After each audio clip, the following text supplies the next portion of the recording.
Hello everyone, this is the 6th lecture on organic chemistry और इस lecture में हम डिस्कस करने वाले हैं एल्काइंस। तो सबसे पहले आपको ये जरूर पता होगा कि एल्काइंस वो हाइड्रोकार्बन्स होते हैं जिनमें दो कार्बन एटम्स के बीच में एक ट्रिपल बॉन्ड होता है। जैसे यहाँ पे हमारे पास एक कंपाउंड है C ट्रिपल बॉन्ड CH, इसका नाम है ethyne. This is the first alkyne, ये आपका पहला एल्काइन है जिसमें सबसे कम कार्बन एटम्स होते हैं।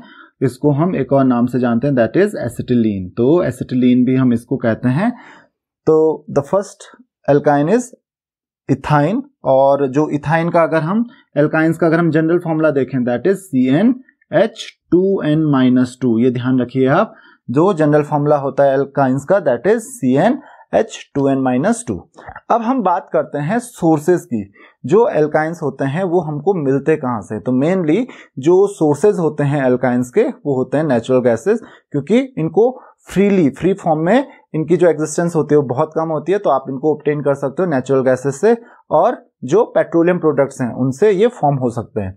The next is nomenclature of alkynes. तो नॉमेनक्लेचर आप ऑलरेडी पढ़ चुके हो, थोड़ा सा डिस्कस कर लेते हैं कि हम एल्काइंस का नॉमेनक्लेचर कैसे करते हैं। तो एल्काइंस के लिए आपको पता है ट्रिपल बॉन्ड होता है, तो जो हम इसमें सफिक्स यूज करते हैं दैट इज आइन। तो फॉर एग्जांपल जैसे इसका नाम है इथाइन, उसी तरीके से अगर हमारे पास 3 कार्बन एटम्स हैं C triple bond CH and उसके बाद यहाँ पे CH3, तो इसका नाम आप देख सकते हो, यहाँ पे ट्रिपल बॉन्ड है तो इसका नाम क्या हो जाएगा? प्रोपाइन। तो आइन से एंड होता है। उसी तरीके से अगर हम यहाँ पे देखें CH3 C triple bond CH3, तो इसका नाम क्या हो जाएगा? इसका नाम हो जाएगा ब्यूट 2 आइन। ब्यूट 2 आइन। 2 क्यों आया यहाँ पे? क्योंकि जो ट्रिपल बॉन्ड है वो सेकंड कार्बन एटम पे है। ये फर्स्ट कार्बन एटम पे भी हो सकता था, अगर वो फर्स्ट कार्बन एटम पे होता तो इसका नाम क्या हो जाता? ब्यूट 1 आइन। तो इस तरीके से हम नॉमेनक्लेचर करते हैं एल्काइंस का। नेक्स्ट टॉपिक है आपके पास प्रिपरेशन। उससे पहले आपको एल्काइंस में इथाइन के बारे में, इसका स्ट्रक्चर के बारे में पता होना चाहिए कि इसका स्ट्रक्चरल फॉर्मूला आपको पता है, that is C triple bond C। ये स्ट्रक्चरल फॉर्मूला यहाँ पे है। तो यहाँ पे आपको पता है कि कार्बन एटम के बीच में, दो कार्बन एटम्स के बीच में एक ट्रिपल बॉन्ड फॉर्म होता है। ट्रिपल बॉन्ड कब फॉर्म होगा? जब दोनों कार्बन एटम 3 इलेक्ट्रॉन्स शेयर करेंगे। तो ये 3 इलेक्ट्रॉन शेयर करता है, 3 इलेक्ट्रॉन दूसरा कार्बन एटम शेयर करता है। आपको पता है कार्बन के आउटर मोस्ट शेल में 4 इलेक्ट्रॉन्स होते हैं, तो 1 इलेक्ट्रॉन किसके साथ शेयर करते हैं? हाइड्रोजन के साथ। 1 इलेक्ट्रॉन दूसरा कार्बन एटम भी किसके साथ शेयर करेगा? हाइड्रोजन के साथ। तो इस तरीके से कार्बन के बीच में ट्रिपल बॉन्ड बनता है और कार्बन हाइड्रोजन के बीच में एक सिंगल बॉन्ड बनता है, और आपको मिलता है ये स्ट्रक्चर। ये स्ट्रक्चर किसका है? ये स्ट्रक्चर है इथाइन का। तो आई होप कि आपको स्ट्रक्चर समझ में आ गया होगा इथाइन का। नेक्स्ट है आपके पास प्रिपरेशन। तो प्रिपरेशन हम कैसे करते हैं? तो प्रिपरेशन में सबसे पहले हम लेबोरेटरी में कैसे प्रिपेयर करते हैं? तो लेबोरेटरी में हम यूज करते हैं कैल्शियम कार्बाइड। ये आप देख सकते हो, this is the formula of calcium carbide. Calcium carbide का फॉर्मूला क्या होता है? CaC2। So this is calcium carbide. Calcium carbide को जब आप वाटर के साथ ट्रीट करते हो, तो वाटर के साथ ट्रीट करने पे ये क्या फॉर्म करता है? फॉर्म करता है कैल्शियम हाइड्रोक्साइड और इथाइन। तो ये आपके पास हो गया कैल्शियम हाइड्रोक्साइड और साथ में आपको मिलता है इथाइन। तो इस तरीके से आप इथाइन प्रिपेयर कर सकते हो इन लेबोरेटरी। तो लेबोरेटरी में प्रिपेयर करने का एक तरीका है। दूसरा, और किस तरीके से आप प्रिपेयर कर सकते हो इथाइन को? तो ये है आपके पास CH2Br। इसका नाम क्या है? इसका नाम है 1,2-डाइब्रोमो इथेन। इसका नाम है 1,2-डाइब्रोमो इथेन। इसको हम ट्रीट करते हैं एल्कोहलिक पोटेशियम हाइड्रोक्साइड के साथ। आप देख सकते हो एल्कोहलिक पोटेशियम हाइड्रोक्साइड के साथ ट्रीट करेंगे हम। यहाँ पे आपको ध्यान रखना है एल्कोहलिक ही होना चाहिए, तो एल्कोहलिक जरूर मेंशन कर दीजिए आप। देन आपको पता है जब भी हम एल्कोहलिक पोटेशियम हाइड्रोक्साइड के साथ इसको ट्रीट करते हैं, इथीन के केस में भी हमने देखा था, तो क्या होता है? यहाँ पे होता है डीहाइड्रोहेलोजिनेशन, मतलब removal of hydrogen and halogen. जितने हाइड्रोजन एटम्स होते हैं उतने ही हेलोजन एटम्स होते हैं जो रिमूव होते हैं। आपको पता है यहाँ पे 2 हेलोजन एटम है, तो दोनों हेलोजन एटम रिमूव होंगे, साथ ही साथ 2 हाइड्रोजन एटम्स भी रिमूव होंगे। तो क्या बचेगा? 2 हाइड्रोजन एटम गए तो CH ट्रिपल बॉन्ड CH बचेगा, दैट इज इथाइन। इथाइन बचेगा। जो 2 हेलोजन एटम रिमूव हुए वो पोटेशियम के साथ कंबाइन हो जाएंगे, KBr फॉर्म करेंगे, और 2 हाइड्रोजन एटम OH के साथ कंबाइन होंगे तो वो वाटर मॉलिक्यूल फॉर्म कर लेंगे। The next is from methane. तो मीथेन से हम कैसे प्रिपेयर कर सकते हैं? मीथेन को अगर आप हीट करते हो बहुत हाई टेम्परेचर पे with the help of electric arc. Electric arc की हेल्प से इतना हाई टेम्परेचर जनरेट हो जाता है। तो इतने हाई टेम्परेचर पे आपको पता है पायरोलिसिस होता है, और उस केस में जो मीथेन होता है वो कन्वर्ट हो जाता है किसमें, इथाइन में, और साथ ही ये फॉर्म करता है हाइड्रोजन। तो आई होप कि आपको प्रिपरेशन समझ में आ गई होगी कि आप इथाइन की प्रिपरेशन कैसे करते हो। नेक्स्ट टॉपिक है आपके पास फिजिकल प्रॉपर्टीज ऑफ इथाइन। तो इथाइन की फिजिकल प्रॉपर्टीज तो आप जानते हो, इथाइन क्या होती है, एक गैस होती है, ये आपको ऑर्डिनरी टेम्परेचर पे गैसियस फॉर्म में ही मिलेगी। उसके साथ साथ अगर इसके ओडर की बात करें तो इसका फेंट गार्लिक जैसा ओडर होता है। तो ओडर इसका ये ओडरलेस नहीं होता है, फेंट गार्लिक ओडर इसका होता है। उसके बाद अगर हम बात करें इसके सॉल्युबिलिटी की, तो ये बाकी हाइड्रोकार्बन्स की तरह वाटर में इसकी सॉल्युबिलिटी क्या होती है, बहुत ही कम होती है। नेक्स्ट आ जाते हैं हम केमिकल प्रॉपर्टीज पे। तो केमिकल प्रॉपर्टीज में सबसे पहले हम पढ़ने वाले हैं कैटालिटिक हाइड्रोजनेशन। तो आपको पता है कैटालिटिक हाइड्रोजनेशन का मीनिंग क्या होता है। हाइड्रोजनेशन मतलब एडिशन ऑफ हाइड्रोजन, कैटालिटिक मतलब कैटलिस्ट की प्रेजेंस में आप हाइड्रोजन ऐड करोगे। हाइड्रोजन कैसे ऐड करोगे, यहाँ पे स्कोप है हाइड्रोजन ऐड होने का, ट्रिपल बॉन्ड ब्रेक हो सकता है डबल में, डबल सिंगल में। तो आप हाइड्रोजन एटम्स या एडिशन रिएक्शन बहुत ज्यादा हो सकती है किसमें, एल्कीन्स और एल्काइंस में। तो एल्कीन्स हम ऑलरेडी पढ़ चुके हैं, एल्काइंस में उससे भी ज्यादा एडिशन हो सकते हैं। तो नेक्स्ट इज कैटालिटिक हाइड्रोजनेशन। तो आप देख सकते हो यहाँ पे ये हमारे पास इथाइन में अगर आप हाइड्रोजन ऐड करोगे तो ये ट्रिपल बॉन्ड ब्रेक हो जाएगा, और एक हाइड्रोजन इस कार्बन एटम के साथ अटैच होगा, दूसरा हाइड्रोजन क्योंकि H2 मॉलिक्यूल है, तो एक हाइड्रोजन इस एटम के साथ, दूसरा हाइड्रोजन इस कार्बन एटम के साथ, तो क्या बन जाएगा, CH की जगह CH2 डबल बॉन्ड हो जाएगा ये। तो इसका नाम क्या हो जाएगा, इथीन फॉर्म करेगा। और यहाँ पे कैटलिस्ट आप देख सकते हो, कैटलिस्ट कौन सा यूज करते हैं हम, निकल। 300 डिग्री सेल्सियस पे इसको हीट करेंगे। उसी तरीके से अगर हम और हाइड्रोजनेशन करें और ऐड करें इसमें hydrogen in the presence of निकल 300 डिग्री सेल्सियस, तो ये क्या फॉर्म करेगा, ये फॉर्म करेगा इथेन। तो क्या होगा, ये जो हाइड्रोजन है, अगेन एक और हाइड्रोजन इस कार्बन एटम के साथ, एक हाइड्रोजन इस कार्बन एटम के साथ, दोनों कार्बन एटम के साथ एक एक हाइड्रोजन और ऐड हो जाएंगे, CH3 ये क्या है हमारे पास, ये हो गया इथेन। तो इथाइन से हाइड्रोजन ऐड करोगे तो इथीन बनता है, इथीन में हाइड्रोजन ऐड करोगे तो इथेन बनता है। उसी तरीके से नेक्स्ट रिएक्शन है आपके पास हेलोजिनेशन। हेलोजिनेशन में हम क्या करते हैं, हेलोजिनेशन मतलब addition of halogens, chlorine, bromine, iodine etcetera. तो ये हैं हेलोजेंस। तो अगर आप इनको ऐड करते हो तो अगेन जैसे हाइड्रोजनेशन होता है वैसे ही हेलोजिनेशन भी होता है। सबसे पहले क्लोरीनेशन की बात करते हैं, मतलब एडिशन ऑफ क्लोरीन। तो एक क्लोरीन एटम क्या होगा, यहाँ पे देखिए एक कार्बन एटम के साथ अटैच होगा, क्योंकि Cl2 मॉलिक्यूल में 2 क्लोरीन एटम्स हैं, और दूसरा क्लोरीन एटम दूसरे कार्बन एटम के साथ अटैच होगा। यहाँ पे ये रिएक्शन होती है कार्बन टेट्राक्लोराइड की प्रेजेंस में। तो ये क्या फॉर्म करेगा, देख सकते हैं आप, यहाँ पे एक कार्बन एटम पे एक क्लोरीन एटम, दूसरे कार्बन एटम पे दूसरा क्लोरीन एटम। तो क्या नाम हो जाएगा इसका, 1,2, क्योंकि दोनों कार्बन एटम पे है, एक फर्स्ट कार्बन एटम पे भी और सेकंड कार्बन एटम पे भी। तो 1,2 डाइक्लोरो इथीन। ध्यान रखना इथीन होगा, ये इथेन नहीं होगा। इथीन क्यों होगा, क्योंकि डबल बॉन्ड अभी भी है।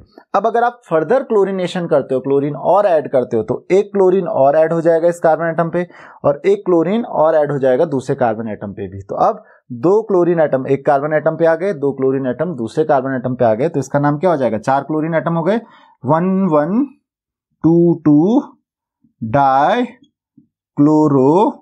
अब ये हो जाएगा इथेन, क्योंकि अब ये सिंगल बॉन्ड बन गया। तो 1,1,2,2 डाइक्लोरो इथेन फॉर्म करेगा। उसी तरीके से जैसे क्लोरीन के साथ रिएक्शन होती है, ब्रोमीन के साथ भी रिएक्शन होगी।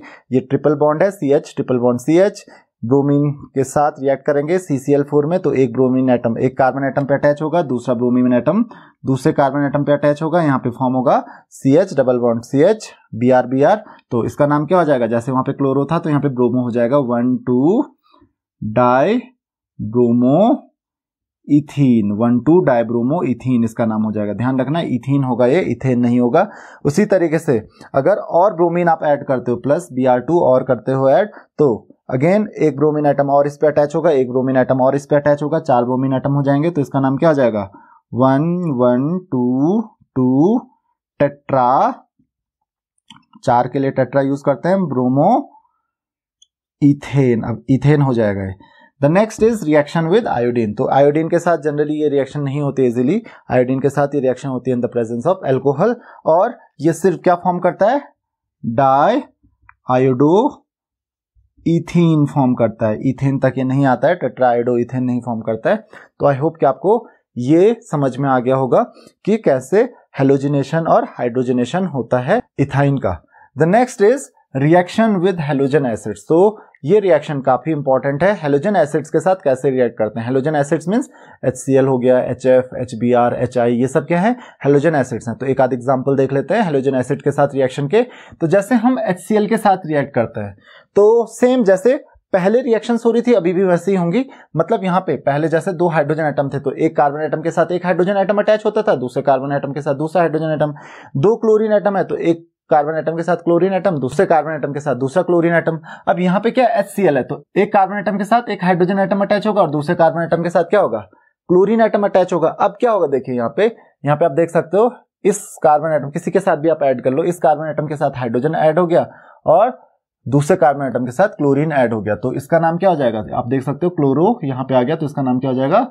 Chloro ethene. इसका नाम क्या हो जाएगा? Chloro ethene. और अगर आप ऐड करोगे HCl तो जिस कार्बन एटम के साथ क्लोरीन पहले ऐड हुआ था उसके साथ एक और क्लोरीन एटम ऐड हो जाएगा और जिसके साथ हाइड्रोजन ऐड हुआ था उसके साथ एक और हाइड्रोजन ऐड हो जाएगा। तो अब देख सकते हो यहाँ पे दो क्लोरीन आ गए तो एक पे ही है दोनों क्लोरीन, तो उसका नाम क्या हो जाएगा? 1,1 डाई क्लोरो इथेन। अब इथेन हो गया ये। तो नॉमेनक्लेचर आपको ऑलरेडी आता है। उसी तरीके से अगर HBr के साथ ट्रीट करोगे तो सेम रिएक्शन होगी जैसे HCl के साथ। तो पहले एक के साथ ब्रोमीन, दूसरे के साथ हाइड्रोजन अटैच हो जाएगा और जो डबल बॉन्ड है वो बन जाएगा ट्रिपल बॉन्ड से। तो आपको क्या मिलेगा? यहाँ पे आपको मिलेगा ब्रोमो इथीन। आपको 1 लिखने की जरूरत नहीं है यहाँ पे। और यहाँ पे अगेन Br इसके साथ अटैच होगा और H इसके साथ अटैच होगा तो इसका नाम क्या हो जाएगा? 1,1 di bromo ethane. Ethane form होगा। The next is reaction with ozone. अब ओजोन के साथ कैसे रिएक्ट करता है देख लीजिए। ये यहाँ पे आपके पास आ गया इथाइन। अब इथाइन को जब आप ओजोन के साथ ट्रीट करते हो तो ट्रिपल बॉन्ड ब्रेक होता है। ट्रिपल बॉन्ड का जो एक बॉन्ड है वो ब्रेक हुआ और ये एक ऑक्सीजन के साथ दोनों कार्बन एटम अटैच हो जाते हैं। दूसरा बॉन्ड ब्रेक हुआ तो एक कार्बन एटम एक ऑक्सीजन के साथ, दूसरा दूसरे ऑक्सीजन के साथ और दोनों ऑक्सीजन आपस में अटैच हो जाते हैं। इसको हम कहते हैं ओजोनाइड। तो यहाँ पे इथाइन या फिर इसको आप क्या कहते हैं? एसिटिलीन कहते हो। तो this is also called acetylene.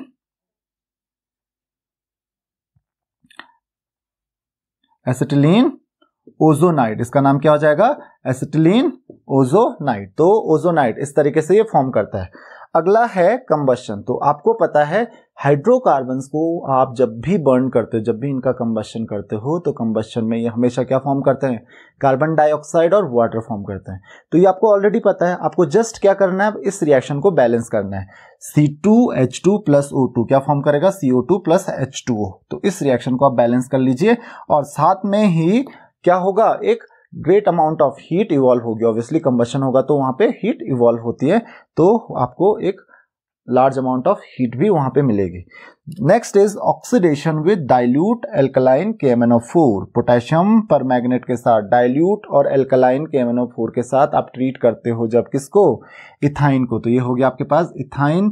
जब आप ट्रीट करोगे इसको डाइल्यूट एल्कलाइन KMnO4 के साथ तो डाइल्यूट एल्कलाइन KMnO4 किसकी तरह बिहेव करता है? ऑक्सीडाइजिंग एजेंट है ये एक। अब ये जो ऑक्सीडाइजिंग एजेंट होगा आपके लिए ये ऑक्सीडेशन करेगा इसका और इथाइन का ऑक्सीडेशन करके ये फॉर्म करता है एक एसिड। क्या नाम है इसका? इसका नाम है ऑक्सैलिक एसिड। तो इस तरीके से आपका ऑक्सीडेशन होता है एल्कलाइन KMnO4 के साथ किसका? इथाइन का। The next is reaction with ammoniacal cuprous chloride. तो अमोनिकल क्यूप्रस क्लोराइड के साथ अगर ये रिएक्ट करता है तो क्या होता है? देखिए यहाँ पे अमोनिकल क्यूप्रस क्लोराइड मतलब क्या हुआ? क्यूप्रस क्लोराइड है हमारे पास plus ammonium hydroxide. This is called, इस कॉम्बिनेशन को हम क्या कहते हैं? अमोनिकल। क्योंकि अमोनियम हाइड्रोक्साइड भी और क्यूप्रस क्लोराइड भी है तो इसको क्या कह देते हैं हम? Ammoniacal cuprous chloride. तो अमोनिकल क्यूप्रस क्लोराइड के साथ देखिए क्या होता है? यहाँ पे जो हाइड्रोजन एटम्स है ना इनको कौन रिप्लेस कर लेते हैं? कॉपर एटम्स रिप्लेस कर लेते हैं और इसका नाम क्या हो जाता है? इसका नाम है कॉपर एसिटिलाइड। इसका नाम क्या है? Copper acetylide. और अब देखिए ये जो क्लोरीन है, क्लोरीन किसके साथ अटैच हो जाएगा? NH4 के साथ। तो ये क्या फॉर्म करेगा? NH4Cl प्लस H2O फॉर्म करेगा। तो उसी इस तरीके से जो रिएक्शन है अमोनिकल सिल्वर नाइट्रेट के साथ भी उसी तरीके से रिएक्शन होती है। तो क्या होता है देखिए यहाँ पे हमारे पास ये क्या है? इथाइन था तो ये इथाइन हो गया। इथाइन किसके साथ ट्रीट करेंगे हम, देखिए सिल्वर नाइट्रेट है और अमोनियम हाइड्रोक्साइड है, तो इसको हम क्या कहेंगे, अमोनिकल सिल्वर नाइट्रेट। तो ये क्या फॉर्म करता है, जैसे इसने कॉपर एसिटिलाइड फॉर्म किया, ये क्या फॉर्म करेगा, सिल्वर एसिटिलाइड। तो ये फॉर्म करेगा silver acetylide with ammonium nitrate and water. तो यहाँ पे जैसे अमोनियम क्लोराइड फॉर्म हुआ था, यहाँ पे अमोनियम नाइट्रेट और वाटर फॉर्म होगा। अब ये जो कलर होता है ये एक प्रेसिपिटेट फॉर्म करता है, कॉपर एसिटिलाइड एक रेडिश ब्राउन कलर का प्रेसिपिटेट फॉर्म करता है, जबकि सिल्वर एसिटिलाइड का जो प्रेसिपिटेट होता है that is of white colour. तो इससे आपको इथाइन को डिटेक्ट करने में भी हेल्प मिलेगी, टेस्ट के लिए भी आप यूज कर सकते हो इस रिएक्शन को। The next is uses. तो अगर हम यूजेस की बात करें तो काफी यूजेस होते हैं इथाइन के, जैसे इथीन के यूजेस होते हैं। तो इथाइन के आप एक वेल्डिंग में यूज करते हो, गैस वेल्डिंग में, जिसको आप एसिटिलीन ऑक्सीजन गैस वेल्डिंग भी कहते हो। तो गैस वेल्डिंग में इसका यूज होता है। साथ ही आर्टिफिशियल रैपनिंग ऑफ फ्रूट्स की आर्टिफिशियल रैपनिंग में भी आप इसको यूज कर सकते हो। यहाँ पे आप देख सकते हो बहुत सारे ऑर्गेनिक कंपाउंड्स को मैन्युफैक्चर करने में इसका यूज होता है, जैसे कि आप देख सकते हो यहाँ पे ऑक्जेलिक एसिड हम इससे प्रिपेयर कर सकते हैं। उसी तरीके से हम इससे जो हेलोजन डेरिवेटिव्स होते हैं ऑर्गेनिक कंपाउंड्स के, उनको प्रिपेयर कर सकते हैं। साथ ही साथ इसके अलावा बहुत सारे जो सिंथेटिक प्रोडक्ट्स होते हैं उनको भी फॉर्म कर सकते हो, जैसे कि आपका रबर हो गया या सिंथेटिक फाइबर्स हो गए, उनको प्रिपेयर करने में इथाइन का काफी यूज होता है। तो आई होप कि आपको यूजेस भी समझ में आ गए होंगे इथाइन के। तो ये थी केमिकल रिएक्शंस और preparation of ethyne. I hope कि आपको ये सारे टॉपिक समझ में आ गए होंगे। अगर आपकी कोई भी क्वेरीज हैं तो आप मुझे कमेंट्स में क्वेश्चंस पूछ सकते हैं। इस लेक्चर में इतना ही। Thank you very much.